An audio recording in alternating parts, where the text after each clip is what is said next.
नमस्कार. आशा प्रकाश साखरकर, स्वरयोगिनी भजनी मंडळ, डोंबिवली. गुरु परमात्मा परेशु.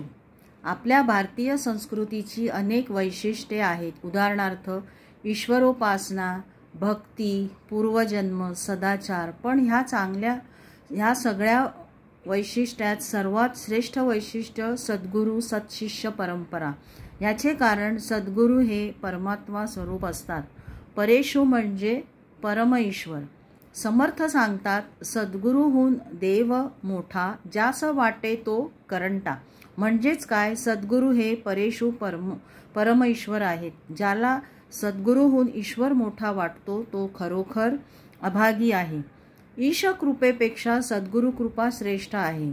कारण सद्गुरू कृपेची प्राप्ती काळांतरी देखील ढळणार नाही. एकदा का सद्गुरू कृपा झाली की महाप्रलय जरी आला तरी ही कृपा नाश पावत नाही. म्हणून या नरदेहात आल्यावर सद्गुरू प्राप्ती होणे भाग्याचे आहे. मनुष्य जन्म, ईश भेटीची इच्छा, महापुरुषांचा सहवास या तीन गोष्टी अति दुर्लभ आहेत. हे महापुरुष म्हणजे सद्गुरू. गुरु अनेक प्रकारचे: यंत्रगुरु, तंत्रगुरु, राजगुरु, कुलगुरु, कलागुरु, विद्यागुरु. पण प्रत्यक्ष परमात्म्याची भेट घडवून देत असतात सद्गुरू. यांना मोक्षदाते गुरु म्हटले आहे. मनुष्याला दोन पातळीवर जीवन व्यतीत करावे लागते, व्यावहारिक व पारमार्थिक. गुरु असतील तर यशाच्या पायऱ्या सहजपणे चढू शकतो. सद्गुणांची वाढ होते. अहंकारासारखे दुर्गुण नाहीसे होतात.